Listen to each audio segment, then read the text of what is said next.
One of the great revelations of the age of space exploration is the image of the Earth, finite and lonely, somehow vulnerable, bearing the entire human species through the oceans of space and time. But this is an ancient perception. In the 3rd century BC, our planet was mapped and accurately measured by a Greek scientist named Eratosthenes, who worked in Egypt. This was the world as he knew it. Eratosthenes was the director of the Great Library of Alexandria, the center of science and learning in the ancient world. Today, Alexandria shows few traces of its ancient glory, of the days when Eratosthenes walked its broad avenues.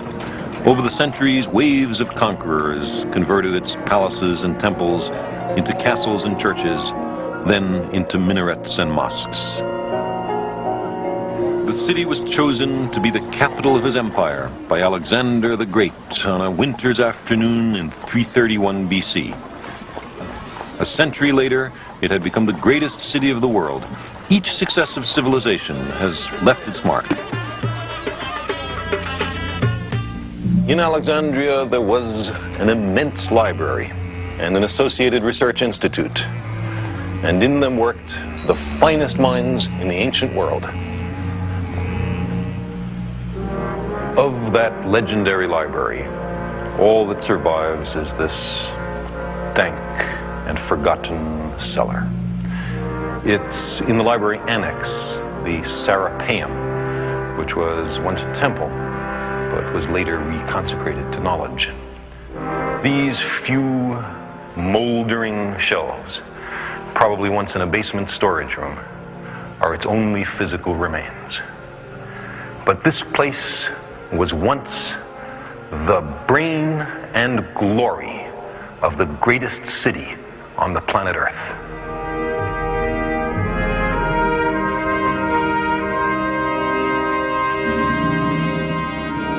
If I could travel back into time, this is the place I would visit. The Library of Alexandria at its height 2,000 years ago. Here, in an important sense, began the intellectual adventure which has led us into space. Genius flourished here. In addition to Eratosthenes, there was the astronomer Hipparchus, who mapped the constellations and established the brightness of the stars. And there was Euclid, who brilliantly systematized geometry, who told his king, who was struggling with some difficult problem in mathematics, that there was no royal road to geometry. There was Dionysius of Thrace, the man who defined the parts of speech, nouns, verbs, so on, who did for language, in a way, what Euclid did for geometry. There was Herophilus, a physiologist who identified the brain rather than the heart as the seat of intelligence. There was Archimedes, the greatest mechanical genius until the time of Leonardo da Vinci. And there was the astronomer Ptolemy, who compiled much of what today is the pseudoscience of astrology. His Earth-centered universe held sway for 1,500 years, showing that intellectual brilliance is no guarantee against being dead wrong. And among these great men, there was also a great woman. Her name was Hypatia. She was a mathematician and an astronomer, the last light of the library, whose martyrdom is bound up with the destruction of this place 7 centuries after it was founded.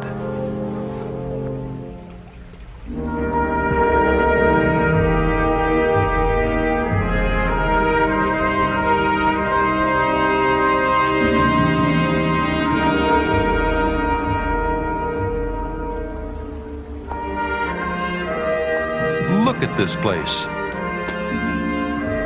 The Greek kings of Egypt, who succeeded Alexander, regarded advances in science, literature, and medicine as among the treasures of the empire. For centuries, they generously supported research and scholarship, an enlightenment shared by few heads of state then or now.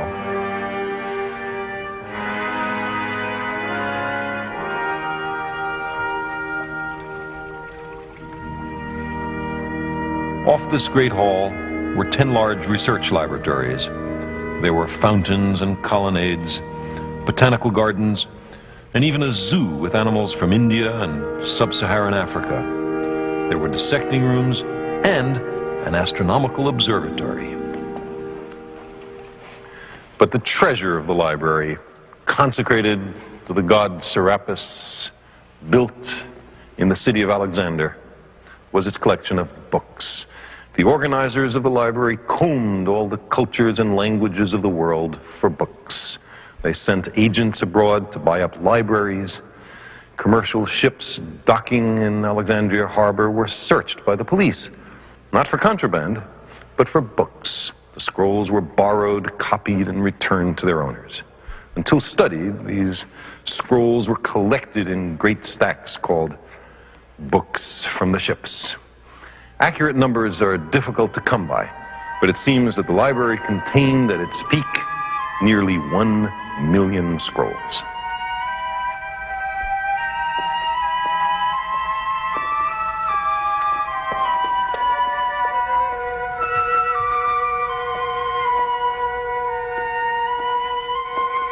The papyrus reed grows in Egypt. It's the origin of our word for paper.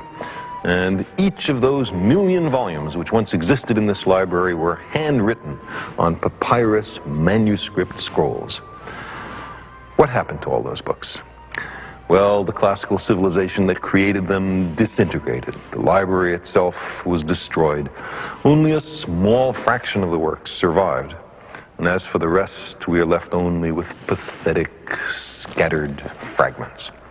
But how tantalizing those remaining bits and pieces are.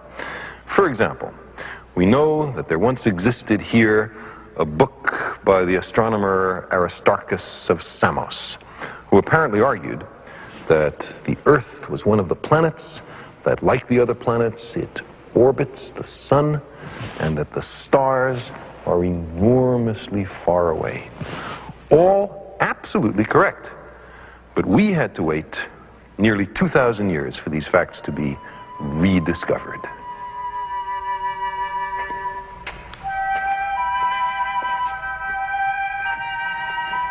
The astronomy stacks of the Alexandria Library. Hipparchus, Ptolemaeus. Here we are. Aristarchus. This is the book. How I'd love to be able to read this book, to know how Aristarchus figured it out. But it's gone, utterly and forever. If we multiply our sense of loss for this work of Aristarchus by 100,000, we begin to appreciate the grandeur of the achievement of classical civilization and the tragedy of its destruction. We have far surpassed the science known to the ancient world, but there are irreparable gaps in our historical knowledge. Imagine what mysteries of the past could be solved with a borrower's card to this library. For example, we know of a 3-volume history of the world, now lost, written by a Babylonian priest named Berosus. Volume 1 dealt with the interval from the creation of the world to the Great Flood, a period that he took to be 432,000 years, or about 100 times longer than the Old Testament chronology. What wonders were in the books of Berosus. But why have I brought you across 2,000 years to the Library of Alexandria? Because this was when and where we humans first collected seriously and systematically the knowledge of the world. This is the Earth as Eratosthenes knew it, a tiny spherical world afloat in an immensity of space and time. We were at long last beginning to find our true bearings in the cosmos. The scientists of antiquity took the first and most important steps in that direction before their civilization fell apart. But after the Dark Ages, it was by and large the rediscovery of the works of these scholars, done here, that made the Renaissance possible and thereby powerfully influenced our own culture. When in the 15th century Europe was at last ready to awaken from its long sleep, it picked up some of the tools, the books, and the concepts laid down here more than 1,000 years before.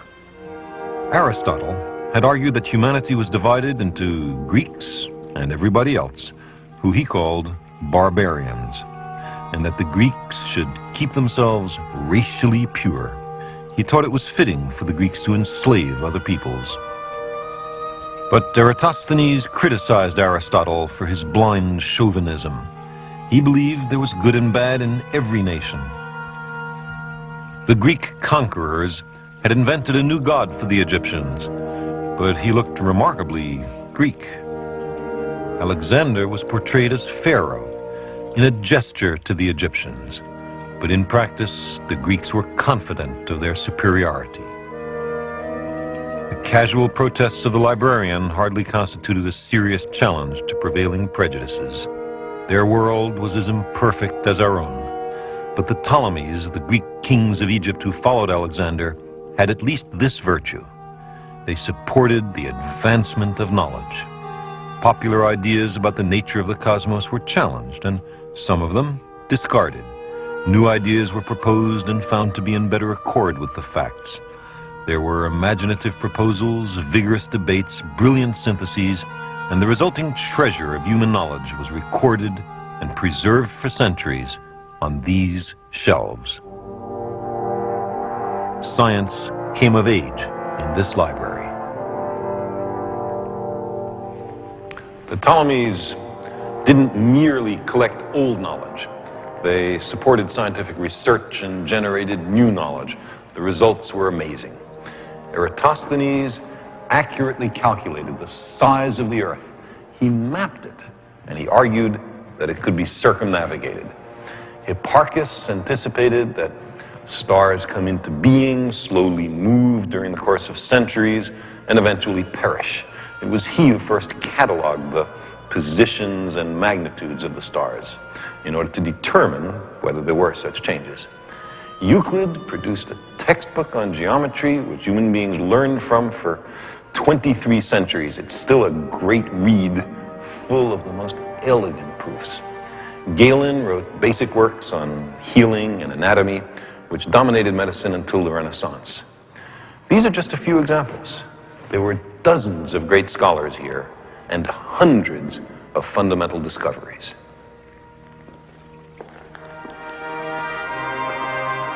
Some of those discoveries have a distinctly modern ring.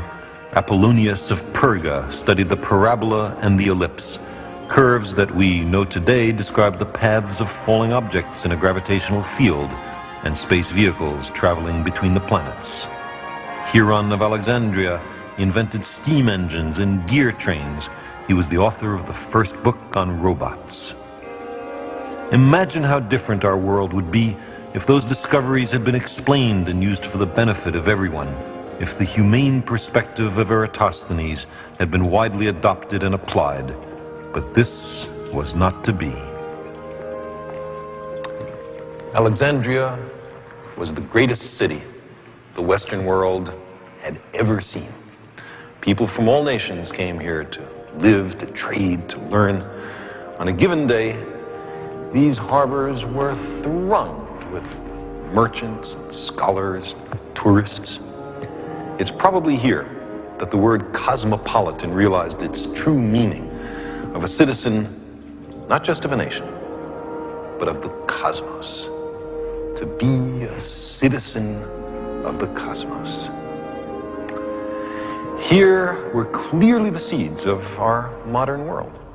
But why didn't they take root and flourish? Why instead did the West slumber through 1,000 years of darkness until Columbus and Copernicus and their contemporaries rediscovered the work done here? I cannot give you a simple answer, but I do know this. There is no record in the entire history of the library that any of the illustrious scholars and scientists who worked here ever seriously challenged a single political or economic or religious assumption of the society in which they lived. The permanence of the stars was questioned. The justice of slavery was not. So when, at long last, the mob came to burn the place down, there was nobody to stop them. Let me tell you about the end. It's a story about the last scientist to work in this place, a mathematician, astronomer, physicist, and head of the school of Neoplatonic philosophy in Alexandria. That's an extraordinary range of accomplishments for any individual in any age. Her name was Hypatia. She was born in this city in the year 370 AD. The Alexandria of Hypatia's time, by then long under Roman rule, was a city in grave conflict. Slavery, the cancer of the ancient world, had sapped classical civilization of its vitality. The growing Christian church was consolidating its power and attempting to eradicate pagan influence and culture. Hypatia stood at the focus, at the epicenter of mighty social forces.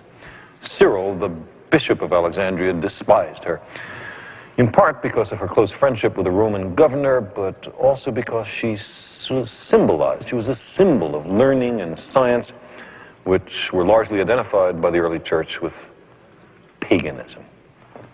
In great personal danger, Hypatia continued to teach and to publish until, in the year 415 AD, on her way to work, she was set upon by a fanatical mob of Cyril's followers. They dragged her from a chariot, tore off her clothes, and flayed her flesh from her bones with abalone shells. Her remains were burned, her works obliterated, her name forgotten. Cyril was made a saint. The glory you see around me is nothing but a memory. It does not exist. The last remains of the library were destroyed within a year of Hypatia's death. It's as if an entire civilization had undergone a sort of self-inflicted radical brain surgery, so that most of its memories, discoveries, ideas, and passions were irrevocably wiped out. The loss was incalculable. In some cases, we know only the tantalizing titles of books that had been destroyed. In most cases, we know neither the titles nor the authors. We do know that in this library, there were 123 different plays by Sophocles, of which only 7 have survived to our time. One of those 7 is Oedipus Rex. Similar numbers apply to the lost works of Aeschylus, Euripides, Aristophanes. It's a little as if the only surviving works of a man named William Shakespeare were Coriolanus and A Winter's Tale, although we had heard that he had written some other things which were highly prized in his time. Plays called Hamlet, Macbeth, A Midsummer Night's Dream, Julius Caesar, King Lear, Romeo and Juliet.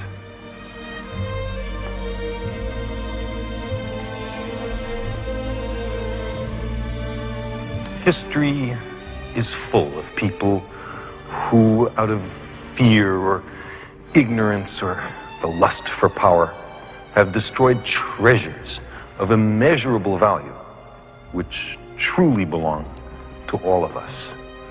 We must not let it happen again.